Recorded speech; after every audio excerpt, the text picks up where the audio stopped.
John Tyler, who lived from March 29, 1790 to January 18, 1862, was the 10th President of the United States, serving from 1841 to 1845, after briefly holding office as the 10th Vice President in 1841.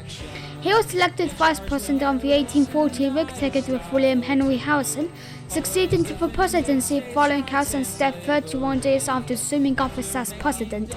Tyler was a stalwart supporter and advocate of states' rights, including regarding slavery, and he adopted nationalistic policies as president only when they did not infringe on the state's powers.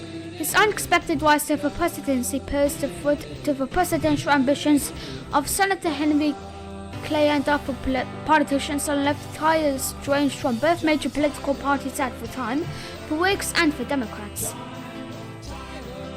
Tyler was born into a prominent slaveholding Virginia family. He became a national figure at the time of political upheaval.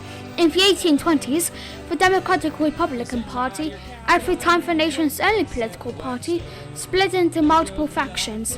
Initially a Jacksonian Democrat, Tyler opposed President Andrew Jackson during the nullification crisis, as he saw Jackson's actions as infringing on states' rights and criticized Jackson's expansion of executive power during Jackson's veto on banks. This led Tyler to ally with the southern faction of the Whig Party. He served as a Virginia state legislature and governor, U.S. representative, and U.S. senator. Tyler was the original Whig vice presidential nominee in the 1836 presidential election, which Democrat Martin Van Buren won. He was the sole nominee on the 1840 Whig presidential ticket as William Henry Harrison's running mate. Under the campaign slogan Concord, typically New and Tyler too, the Harrison-Tyler ticket defeated Van Buren. President Harrison died just 1 month after taking office, and Tyler became the first vice president to succeed to the presidency. Amid uncertainty as to whether a vice president succeeded as a deceased president or merely took on his duties, Tyler immediately took the presidential oath of office, setting the Tyler president.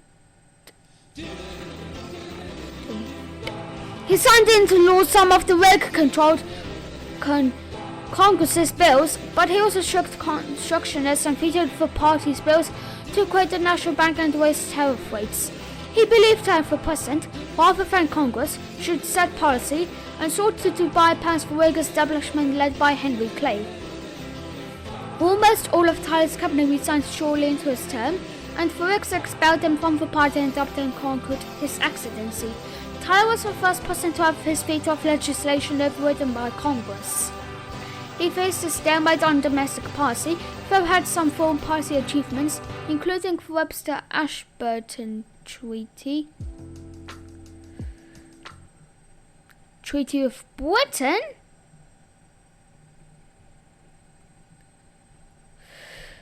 and the Treaty of Wankhia with China.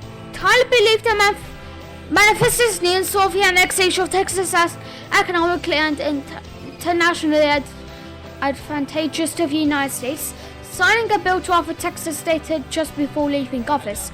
He initially ran for re-election under the banner of the Tyler Party in 1844, before withdrawing and endorsing Democrat James K. Polk, who also supported annexing Texas and defeated Clay in the election. When the American Civil War began in 1861, Tyler at first supported the peace conference. After it failed, he sided with the Confederacy. He presided over the opening of the Virginia Secession Convention and served as a member of the Provisional Congress of the Confederate States. Tyler subsequently won election to the Confederate House of Representatives, but died before it assembled.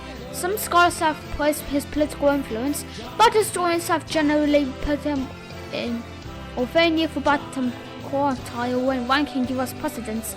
Tyler is praised for helping in the creation of the Webster-Ashburton Treaty, which peacefully settled the border between Maine and Canada.